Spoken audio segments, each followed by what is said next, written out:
Hey everyone, this is Pepper Snoop coming to you from beyond the grave.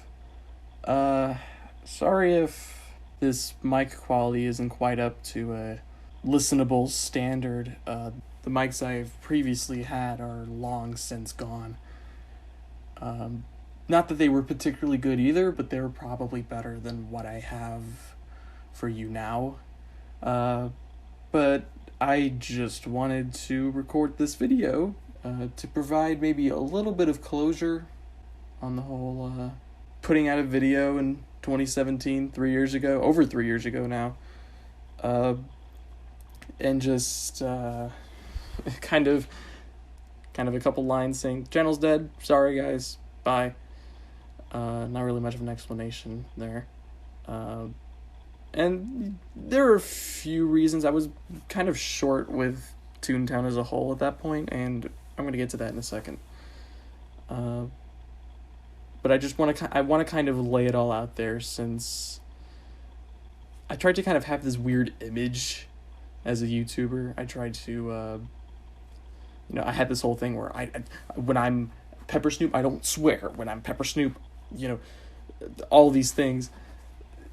That's all of that is pointless, and I wanted to also kind of seize this opportunity to provide basically an idea of what I'm like as a person, build a little bit of a connection, because to kind of get what my thought process was, you kind of have to understand who I am relative to Toontown. So let's get into that, I guess. Let's get into essentially what made me quit making videos, and what actually made me quit Toontown for a good long while. And I also want to say this doesn't mean I'm coming back. God, no, this doesn't mean I'm coming back. But that all said, so I was one of those kids that was coerced into playing Toontown because of the mass marketing campaign that Disney launched in around 2007. It was to the point where you couldn't watch Disney Channel without every commercial break having 3 Toontown commercials. It was wild. It was a wild time. And when you're a stupid kid and you see that, you kind of get brainwashed into going on the website and signing up for an account and saying oh, what's all the fuss about, I took the bait. I was one of those stupid kids, but I'm kind of glad I did, because the game I found was a hot garbage fire, but it's a great garbage fire in a lot of ways. It has a lot of aspects to it that make it really worthwhile, in my opinion, and particularly for me as an individual. But yeah, so I started playing Toontown in 2007, and by that point, by the time I had built up a toon that got to that level, Boss Fight HQ was already out. So I was playing the game a lot. And little did we know at the time that Boss Fight HQ would be the last major update for Toontown. And the writing was on the wall at a certain point that Disney was not going to continue supporting this game. It was kind of a miracle in hindsight that it lasted as long as it did. It felt kind of untimely when it was announced in 2013, but, Toontown's demise was kind of prolonged. Going on the game in 2011, 2012, it was an absolute ghost town. You couldn't get a back 9 group for if you tried for 3 hours, you would never get it. And it was the game kind of got boring to play. But me, like virtually everybody else that's still in this community, always viewed Toontown as a game that, for one reason or another, has this potential to it that it never got fully realized. We look at the Toontown 2 concept art. We look at what actually did get released, what was lost to time, what never did get released, the mysteries behind, cognation, or what estates might have been. There's a lot of potential for the game. I mean, the premise is cool, and if I'm being completely honest, not only being the weird kid in elementary school, but when I did make real life friends, I lived like an hour away from them. So to me, Toontown was, because of its inherently social focus, it was in a way kind of the vessel that I had between me and the outside world. And really, truth be told, the internet as a whole was a lot like that to me. But, you couldn't just... It's not normal to just strike up a conversation on the internet. Like on a YouTube comments section. I frequented YouTube a lot back then.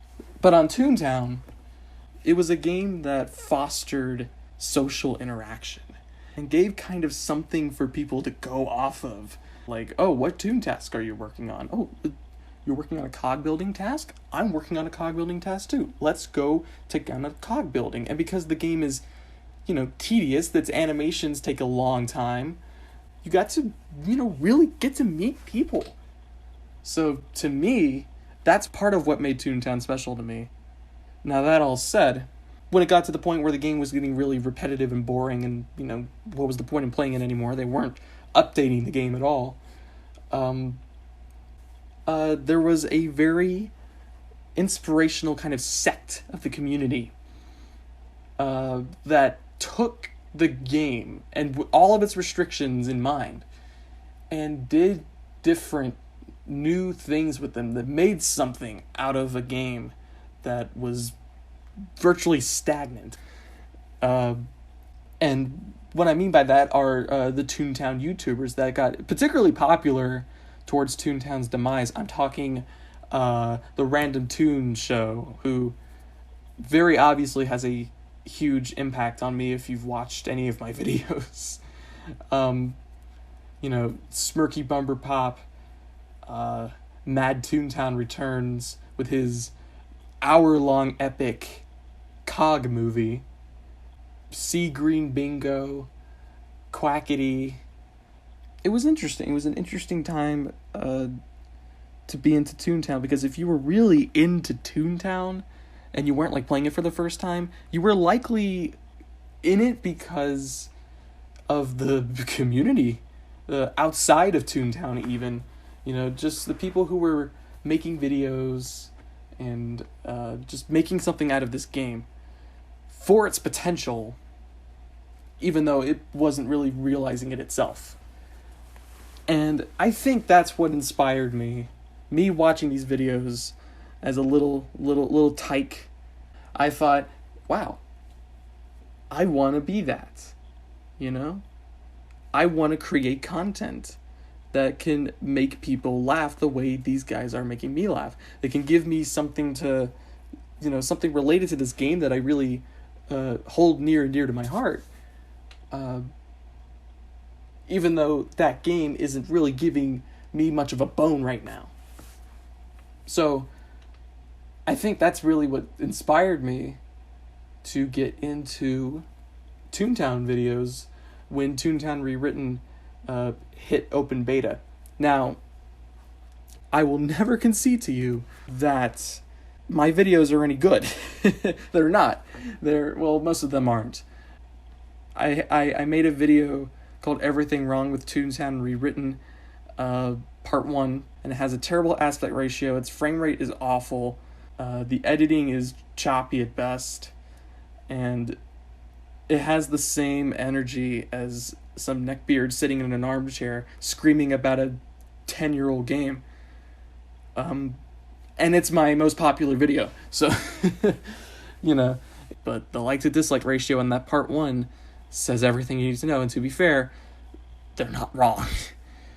But, people will kind of PM me nowadays. I've gotten onto some Discords, some Toontown Discords, since I left, and I've gotten some PMs, oh, are you going to do an everything wrong with for this server or this server? That's why I did the Project Altus and Operation Desert Storm videos, was because that was the expectation. I showed up in that server's Discord, and they were like, oh, are you going to do that? Are you going to do everything wrong with this one?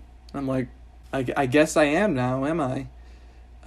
But to be fair, it really wasn't even just that. It was, they were easy videos to make, and that wonderfully segues into the first big issue I had that kind of doomed the channel in a way. And that was self-imposed. It was my desire to put out a video every month. And that didn't happen a lot, that it was very rare that actually happened. But that was my goal, because I wanted to maintain a pretty solid upload schedule. I wanted to kind of maintain this flow of people. I wanted to make them fans rather than people who found my video on pure happenstance. I wanted to upload at a consistent enough schedule that people would look forward to the next Pepper Snoop video rather than just say, oh, he's the guy that I've seen videos of sometimes, and I did that for a little bit, and for a while there it looked like it was going to work, because despite the fact that with every video I was learning something new, with the everything wrong with videos, or the first ones anyway, I was learning Sony Vegas, and I was getting kind of used to it. And you can see the editing get better and better as that series goes on. Stuck in Lawbot HQ, up until the very end there, I essentially just learned how to use Panda 3D in correlation with Python, so I could get the CJ and some other scripted stuff, so I could get that to even work. Now the problem with that was, for me, learning a new thing every video that I made, almost every video that I made, that meant that the videos were going to get more complex, and this was intentional. I didn't want every video to be an everything wrong with video, because that's pointless. It's, it comes down to the writing, and frankly, the writing wasn't very good. And I just wanted to make something that was quality, I wanted to make good content at the end of the day. That was my goal, was to make something that was quality enough. That wasn't whatever. It was something that was polished and well edited together. I think towards the end there, I was at least getting close to that. I feel like I was, things like the Vibrant Valley commercial has 10,000 views. I don't think that's an accident. I think it is very well edited when I look back at it. Though my memory could be failing me. I haven't watched these videos in a while. I can't, really.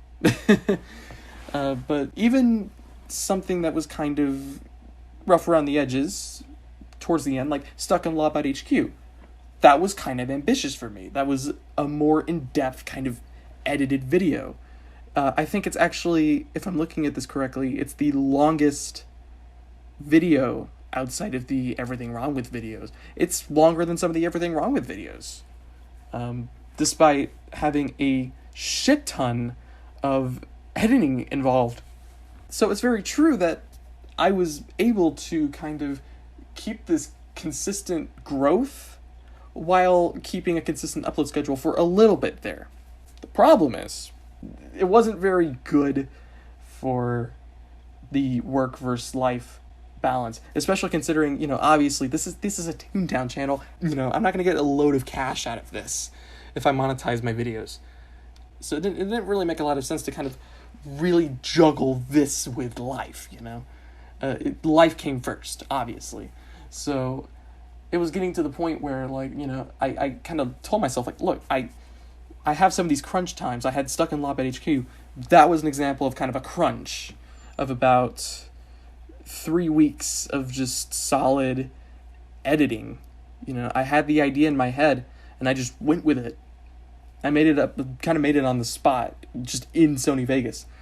And I was just like, okay, So here's some green screen footage, and then I had to figure out how to get the big wig to work, and then I had to figure out how to get the CJ to work. I didn't even get the CJ to work, because I wanted to, like I said, I wanted to keep that monthly schedule. And you can see, if you go back to the video, it's released on like December 28th or something. Like, I was close. Even then, I couldn't get the CJ's torso to move. I still don't know how one would do that, because I swear I put in the torso animation, and I know the torso animation was there. I checked, and it still didn't move. And I'm not into this kind of stuff, obviously. I learned it for the sake of this video, and I couldn't even really pull that off, given the constraints I had put on myself, really. But at the end of it, I made that video, and I actually wasn't very proud of it at first, but I've grown to like it a lot more. And the everything wrong with videos that came after that were just me trying to be like, give myself a reprieve before I did something a little bit more ambitious, or something more along those lines of Stuck in Lobbat HQ. I had a whole like reimagining of this channel in mind, where it was more narrative based, of just really silly, self-contained stories like that. But it didn't really happen, because that, combined with the everything wrong with videos, and then the fact that I had a ton of ideas that were either just too ambitious, I just couldn't do by myself, which I should have, looking back on it, I probably should have asked for editing help. I asked for help on the rewritten clause, and I didn't really get much. I got voice actors who responded to me, but I don't think anybody applied to be an animator. I think there was one person that applied to be a background artist, and then he went dark on me. It doesn't matter. I mean, rewritten clause wasn't going to be very good anyway, in hindsight. But it's very clear, looking back at those videos, that despite me being an animation major, I am way better at animation now than I was then. But all that said and done, I had these ideas, and they were either too ambitious, or I just couldn't get them to work. And Pepper Snoot versus the CFO, the last video on this channel, is basically what that is. That's essentially me saying, I give up. That video is basically just me saying I give up. Because I had a script written out for a CFO video, similar to how I did a VP video, a CEO video, and then a Lobbat HQ video, because nobody gives a shit about the CJ. The CFO, I was going to do kind of the same way. I wanted to see, what I could do with that. It didn't work. I had the script written out. I thought it was pretty funny. And then I recorded myself saying it, and it wasn't funny. It was not funny at all. If I remember correctly, I had to stop myself about halfway through. I just, shook my head. I was like, this is terrible. This is awful. So I edited the only joke in that entire script that I thought was worth anyone's time, because I still thought it was kind of funny, and I didn't know where else I would use it, and I just put it there, and that was it. That was me basically saying I give up, and it really did have a lot to do with burnout. But by that time, after Stuck in Lobbat HQ, and I realized how much crunch time I was doing, I told myself, okay, I'm not going to do this anymore. People aren't frothing at the mouth for my next video. That's stupid, So instead, for better quality, and so I don't completely lose myself to the editing battles of 2017, I was going to just completely ditch the 1 month policy that I gave myself, and I just said, okay, enough, just the video will be ready when the video is ready. And it relieved a lot of pressure off of me, but that still kept two problems unsolved, and they couldn't really be solved. And they both had to do with the game. And the first thing was, we all know TTR is not what it used to be. The Alpha team was very charming. They were just a bunch of geeks who liked Toontown like the rest of us, and they were just working to get the game back. And it was fun, and they understood, or at least it looked like they understood that, hey, You know, after this drought of content, maybe we want some new content. That's why Joey rigged Slappy to win the elections. That was the whole point of that, in his own words.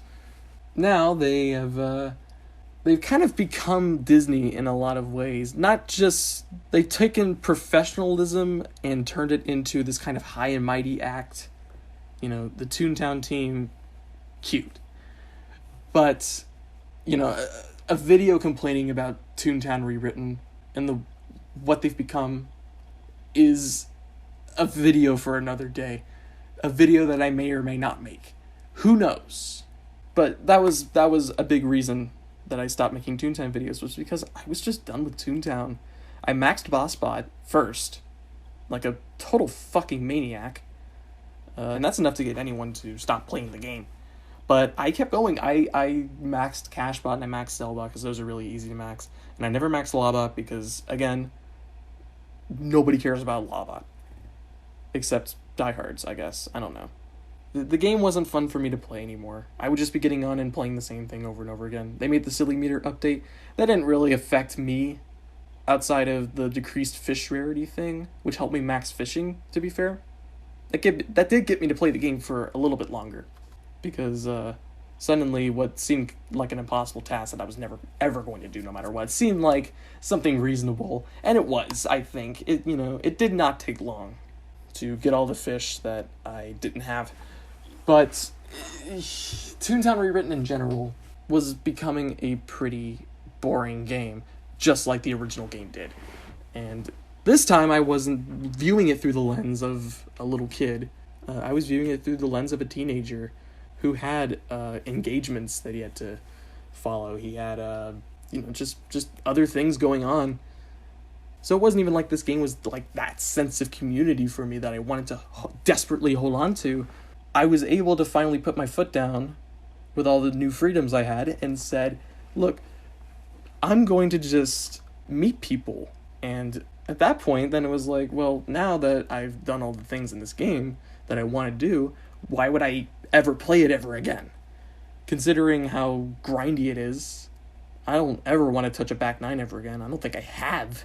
So TTR not updating was one big reason. I just wasn't passionate about the game itself anymore. So why would I make Toontown videos if I didn't like Toontown as much? And then the second big thing was the community, if I'm being completely honest. And I'm not singling out anyone here. I think there are still a lot of good people in this community. The only reason I'm making this video is because the Toontown Archive community is fucking awesome. And if you want a really nice Toontown community, you really should get involved with that game. It's something else. But, when I talk about the Toontown Rewritten community, it feels a lot more enclosed. It doesn't really feel like something that I really want to get into. And it frankly does not feel like the Toontown community. At least not the one I knew in 2014 that was legitimately incredible. Because everybody wanted the game back.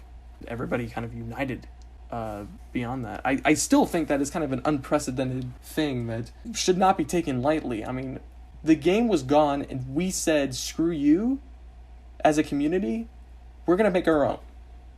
And not only did that game get made, but a version of that game is now more popular, arguably, than the original game ever was for most of its life. That is a cool thing about the Toontown community, but I think that community is either not playing Toontown anymore, or is not playing Toontown Rewritten anymore. I think there are people from those days that are playing Corporate Clash right now, because that game is incredibly different. So it's not just the same game over and over again. And, like I said, Toontown Archive. But at the time, we didn't have either of those, at least as far as I know. Wait, I think Corporate Clash was around back then, but I don't think my computer, as, the famous computer, I'm on a different one now, but my famous computer that was running TTR at 2 frames per second, that one could not run Corporate Clash. Corporate Clash would crash every time I tried to boot it up. Hell, I had to get in contact, some of you don't know this, to get the ODS footage. I actually had to get in contact with Disir. I think that's how you pronounce his name, Disir? I had to get in contact with him to kind of figure out, okay, how, because the launcher wasn't working for me. the launcher that was on the website, and I'm like, hey, I'd really like to play this game, but I can't get in. And he actually worked with me to get the game working on my shit computer. So major shout outs to him for that. But ultimately, the game's community, well, TTR's community mainly, I can't explain it. It doesn't feel like the kind of thing I want to be a part of anymore. It didn't feel that way in 2017, and it doesn't really now either. So the game itself and the TTR community really kind of did in any inspiration I had, despite the burnout. When I got over the burnout, I still didn't have any inspiration. And that failure of writing the script for the CFO video and it being a total trash fire made it very clear.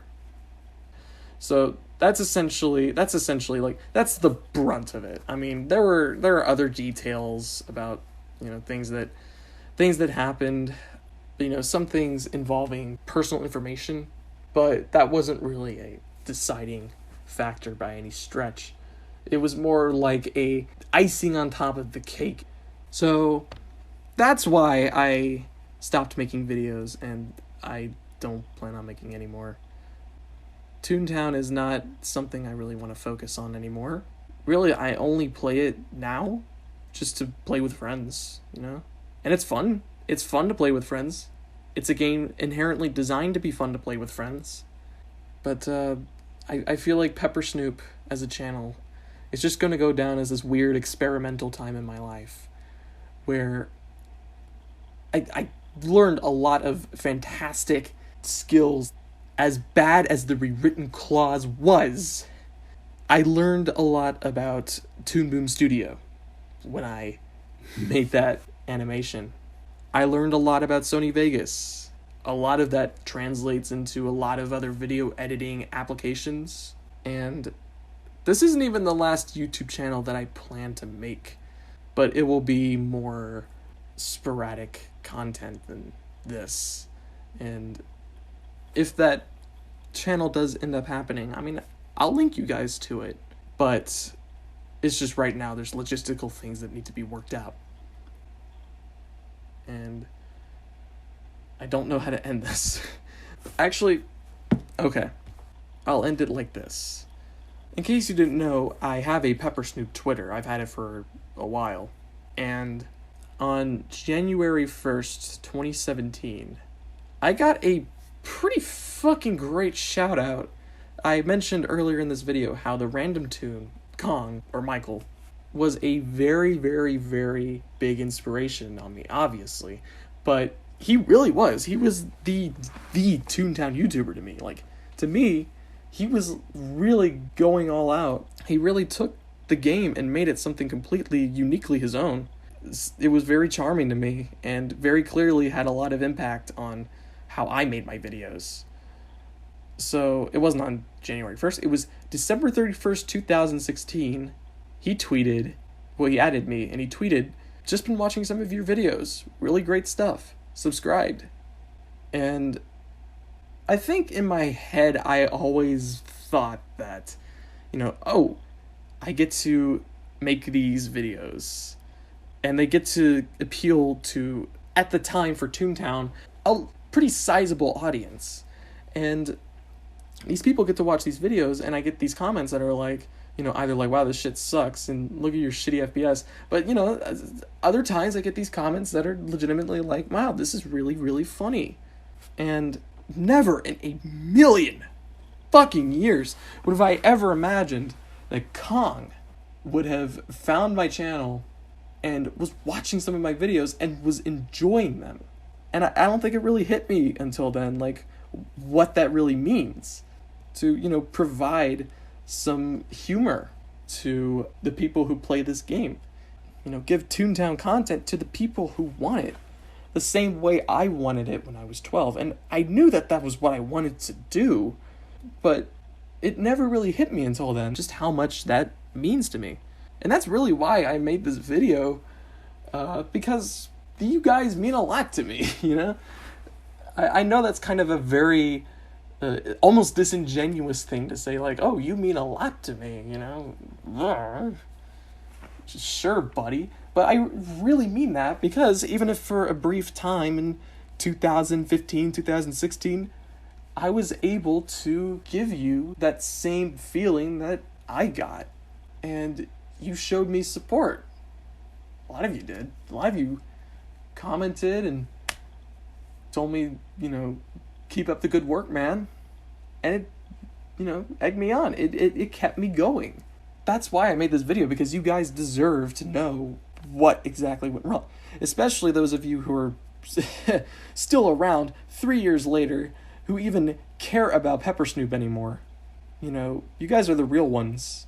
And I really appreciate you stumbling upon this video, or otherwise finding it. This is for you, the person listening right now. Thank you for making to the end of this video. The raw file here is sitting at about 51 minutes, and it will probably be trimmed down because a lot of that is me having a stroke and not talking for about a solid 2 minutes, because this is not scripted. So I hope that provides some form of closure that I did not give 3 years ago. And I don't know, till we meet again, so long.